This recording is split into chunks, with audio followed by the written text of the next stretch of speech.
राधे राधे। जय श्री कृष्णा। श्री गणेशाय नमः। प्रिय श्रोताओं, आज हम उस व्रत की महिमा सुनने जा रहे हैं जिसका नाम है संतान सप्तमी। यह व्रत सभी माताओं के लिए है जिनके पास संतान है या जिनके पास संतान नहीं है। इस व्रत में माताएं विशेष रूप से अपनी संतान की दीर्घ आयु, सुख, स्वास्थ्य और समृद्धि की कामना करती हैं। भाद्रपद मास की शुक्ल पक्ष की सप्तमी तिथि को यह व्रत रखा जाता है और इस दिन व्रती माताएं अपने मन में श्रद्धा और विश्वास की दीप जलाकर भगवान सूर्यदेव, भगवान शिव और माता पार्वती सहित भगवान श्री गणेश जी की आराधना करती हैं, पूजा करती हैं। मान्यता है कि संतान सप्तमी का व्रत संतान को दीर्घायु, आरोग्य और जीवन में सफलता प्रदान करता है। जो स्त्रियां निसंतान हैं उनके लिए यह व्रत संतान प्राप्ति का मार्ग खोल देता है और जो माताएं संतान वाली हैं उनके लिए यह व्रत संतान के जीवन की हर विपत्ति, संकट को दूर करता है। संतान सप्तमी व्रत को दुबड़ी साथे या मुक्ताभरण सप्तमी के नाम से भी जाना जाता है। इस व्रत में दूर्वा का प्रयोग विशेष रूप से किया जाता है। दूर्वा जल्दी से नष्ट नहीं होती, चाहे इसे कितनी बार भी काटा जाए या पुनः हरी भरी होकर फिर से हरी हो जाती है। इसी कारण इसे दीर्घायु और संतान वृद्धि का प्रतीक माना जाता है और सभी पूजाओं में हमारे दूर्वा काम आती है। शास्त्रों में दूर्वा को पवित्र और त्रिदेव प्रिय बताया गया है। पूजा में इसका प्रयोग करने से व्रत की सिद्धि मानी जाती है और इस व्रत को मुक्ताभरण कहते हैं।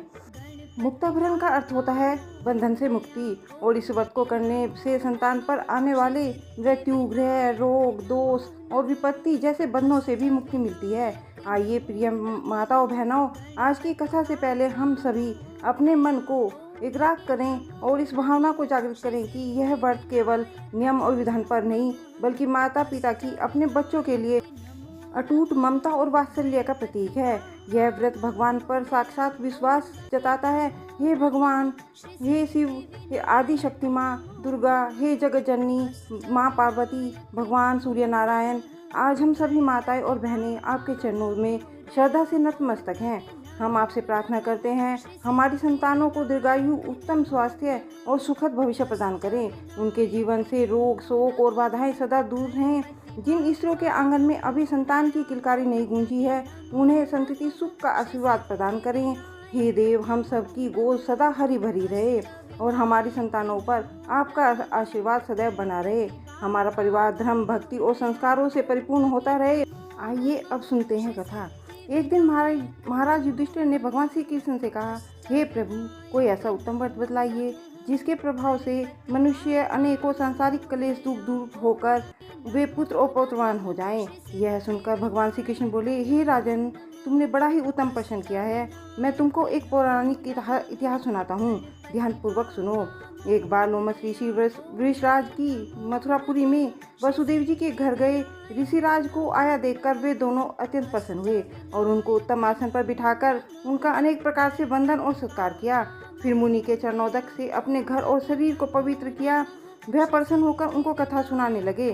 कथा को कहते हुए लोमेश ऋषि ने कहा कि हे देवकी, दुष्ट दुराचारी पापी कंस ने तुम्हारे कई पुत्र मार डाले हैं, जिसके कारण तुम्हारा मन अत्यंत दुखी है। इसी प्रकार राजा नहुष की पत्नी चंद्रमुखी भी दुखी रहा करती थी, किंतु उसने संतान सप्तमी का व्रत विधि विधान सहित किया, जिसके प्रताप से उनको संतान का सुख मिला। यह सुनकर देवकी जी ने हाथ जोड़कर मुनि से कहा, हे ऋषिराज, कृपया करके रानी चंद्रमुखी के संपूर्ण वृतांत और इस व्रत का विस्तार सहित मुझे बतलाइए, जिसे मैं भी इस दुख से दूर हो सकूं। तब लोमश ऋषि ने कहा, हे देवकी, अयोध्या के राजा नहुष थी, उनकी पत्नी चंद्रमुखी अपने नाम के अनुरूप ही अत्यंत सुंदर थी। उनके नगर में विष्णुगुप्त नाम का एक ब्राह्मण रहता था, जिसकी पत्नी का नाम भद्रमुखी था। वह भी अत्यंत रूपवती और सुंदरी थी।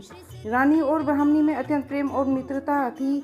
एक दिन वे दोनों सरयू नदी में स्नान करने के लिए गई। वहां उन्होंने देखा कि अन्य बहुत सी स्त्रियां सरयू नदी में स्नान करके निर्मल वस्त्र पहनकर एक मंडप में शंकर जी और पार्वती जी की मूर्ति स्थापित करके पूजा कर रही थी। रानी और ब्राह्मणी ने यह देखकर उन स्त्रियों से पूछा कि हे बहनों, तुम यह किस देवता का और किस कारण से पूजन व्रत आदि कर रही हो? यह सुनकर स्त्रियां कहने लगी कि हम संतान सप्तमी का व्रत कर रहे हैं और हमें भगवान शिव और पार्वती जी का पूजन चंदन अक्षत आदि उपचार विधि से किया है। यह सब इसी पुण्य व्रत का विधान है। यह सुनकर रानी और ब्राह्मणी ने भी इस व्रत को करने का निश्चय किया और फिर वे दोनों अपने घर वापस लौट आई। ब्राह्मणी बदमुखी तो इस व्रत को नियम पूर्वक करती रही, किंतु रानी चंद्रमुखी राजमत के कारण कभी इस व्रत को करती, कभी नहीं करती, कभी भूल जाती। कुछ समय के बाद दोनों की मृत्यु हो गई। अपने दूसरे जन्म में रानी बंदरिया और ब्राह्मणी ने मुर्गी की योनि में पाई, परंतु ब्राह्मणी मुर्गी की योनि में भी कुछ नहीं भूली और भगवान शंकर तथा माता पार्वती का ध्यान करती रही। उधर रानी बंदरिया की योनि में भी सब कुछ भूल गई। कुछ समय के बाद दोनों ने यह भी देह त्याग दी। अब इनका तीसरा जन्म फिर से मनुष्य योनि में हुआ। उस ब्राह्मणी ने एक ब्राह्मणी के हाथ कन्या रूप में जन्म लिया और उस ब्राह्मण कन्या का नाम भूषणा देवी रखा गया तथा विवाह को गोकुल निवासी अग्निशील ब्राह्मण से कर दिया गया। भूषणा देवी इतनी सुंदर थी कि वह आभूषण रहित होते हुए भी अत्यंत सुंदर लगती थी। यहाँ तक कि कामदेव की पत्नी रति भी उसके सम्मुख ल जाती थी। भूषणा देवी के अत्यंत सुंदर सर्वगुण संपन्न चंद्रमा के समान धर्मवीर कर्मनिष्ठ सुशील स्वभाव वाले 8 पुत्र हुए। यह सब भगवान शिव के इस दिव्य और पावन व्रत का ही फल था। दूसरी ओर शिव विमुख रानी के गर्भ से अब भी कोई पुत्र नहीं हुआ। वह निसंतान दुखी रहने लगी। रानी और ब्राह्मणी में जो प्रीति पहले जन्म में थी वह अब भी बनी रही। रानी जब वृद्धावस्था को प्राप्त होने लगी तब उसका गूंगा, बहरा और बुद्धिहीन अल्पायु वाला एक पुत्र हुआ। वह भी 9 वर्ष की आयु में इस क्षणभंगुर संसार को छोड़कर चला गया। अब तो वह रानी पुत्र शोक से अत्यंत दुखी और व्याकुल रहने लगी। देव योग से भूषणा देवी ब्राह्मणी रानी के यहाँ अपने पुत्रों को लेकर पहुंची। रानी का हाल सुनकर उसे भी बहुत दुख हुआ, किंतु इसमें किसी का क्या बस चलता है। क्रम और पाबंद के लिखे हुए को तो स्वयं ब्रह्मा जी भी नहीं मिटा सकते। रानी कर्मश थी, अपने संकल्प को भूल गई थी, इसी कारण उसे दुख भोगना पड़ा। इधर रानी ब्राह्मणी के इस वैभव और 8 पुत्रों को देखकर उनसे मन में ईर्ष्या करने लगी और उसके मन में पाप उत्पन्न हो गया। उस ब्राह्मणी ने रानी का दुख दूर करने के निमित्त अपने 8 पुत्र रानी के पास छोड़ दिए।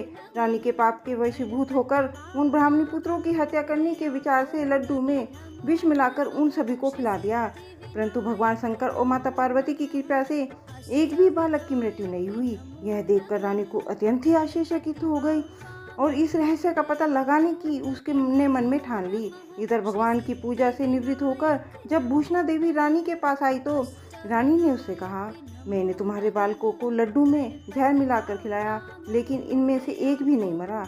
तुमने ऐसा कौन सा पुण्य किया था या व्रत किया था या दान किया था जिसके कारण तुम्हारे पुत्र नहीं मरे और तुम नित्य नए सुख भोग रही हो? तुम्हारा तो बड़ा सौभाग्य है। इसका भेद तुम मुझसे निष्कपट होकर समझाओ, मैं तुम्हारी बड़ी ऋणी रहूंगी। रानी के ऐसे दीन वचन सुनकर भूषणा ब्राह्मणी कहने लगी, सुनो, तुमको 3 जन्म का हाल कहती हूँ, सो ध्यान पूर्वक सुनना। पहले जन्म में तुम राजा नहुष की पत्नी थी और तुम्हारा नाम चंद्रमुखी था, मेरा नाम भद्रमुखी था और मैं तब ब्राह्मणी थी। हम तुम अयोध्या में रहते थे और मेरा और तुम्हारा बड़ा प्रेम था। एक दिन हम और तुम दोनों सरयू नदी में स्नान करने गई। दूसरी स्त्रियों को संतान सप्तमी का उपवास करते देखकर और शिवजी का पूजन अर्चन करते देखकर हमने भी इस उत्तम व्रत को करने की प्रतिज्ञा की थी, किंतु तुम सब भूल गई और झूठ बोलने का दोष तुमको लगा, जिसे तुम आज भी भोग रही हो। और मैंने इस व्रत का आचार विचार सहित नियम पूर्वक सदैव यह व्रत किया और आज भी करती हूँ। दूसरे जन्म में तुमने बंदरिया का जन्म लिया और मुझे मुर्गी की योनि मिली। भगवान शंकर की कृपा से इस व्रत के प्रभाव तथा भगवान को इस जन्म में भी मैं नहीं भूली और निरंतर उस व्रत को नियम के अनुसार करती रही। तुम अपने बंदरिया के जन्म में भी उस संकल्प को भूल गई। मैं तो समझती थी कि तुम्हारे ऊपर यह जो भारी संकट है उसका एकमात्र यही कारण है और दूसरा इसका कोई कारण ही नहीं हो सकता। बहन, इसलिए तो मैं कहती हूँ कि आप सब भी संतान सप्तमी के व्रत को विधि सहित करिए, जिससे आपका यह संकट दूर हो जाएगा।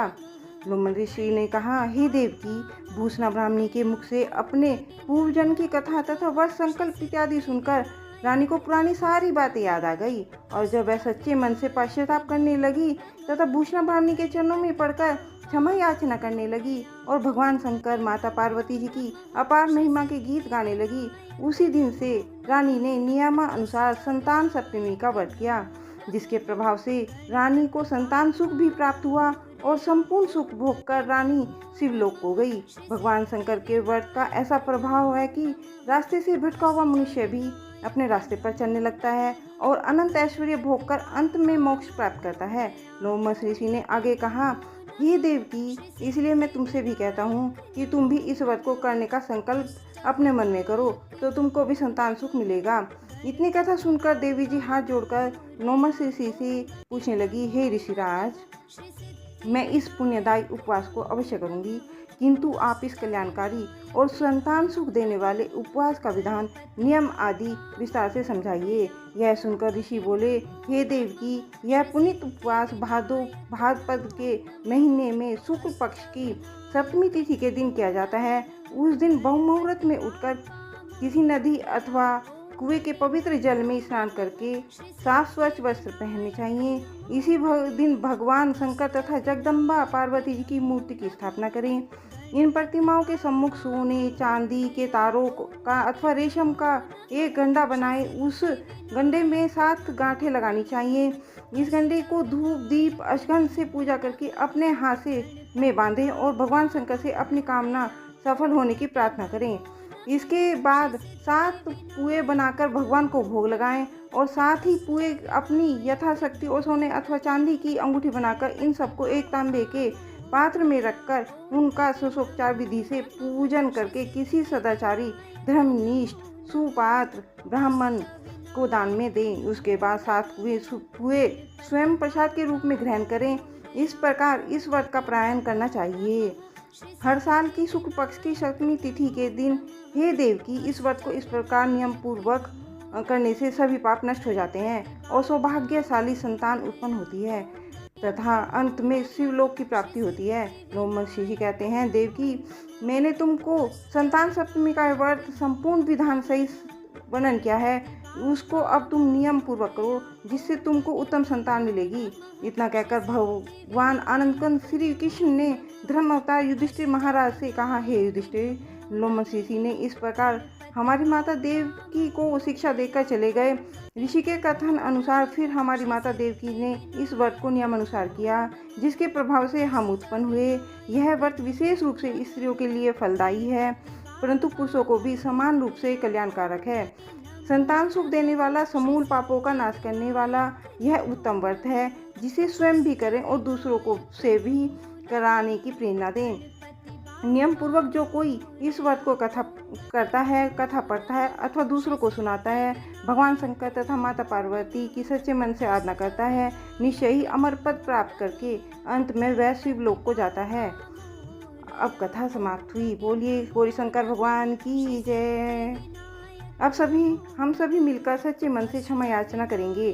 गणपति भगवान, हे आदि शक्ति माँ, हे भोलेनाथ, हे प्रभु सूर्य नारायण, आज हमने श्रद्धा और भक्ति के साथ यह कथा सुनी और दूसरों को सुनाई। यदि कथा वाचन या श्रवण के समय हमारे वचन, मन, उच्चारण या भाव में या नियमों के पालन में कहीं कोई त्रुटि, चूक या भूल हो गई हो, तो कृपा करके अपनी असीम कृपा से हमें क्षमा करने। हे देव, हमारी संतानें सदा निरोगी, दीर्घायु और धर्म मार्ग पर चलती रहे, वह कभी अपने मार्ग से भटके नहीं। हमारे परिवार में हमेशा सुख शांति बनी रहे और आपका आशीर्वाद और आपकी कृपा दृष्टि हम लोगों पर रहे।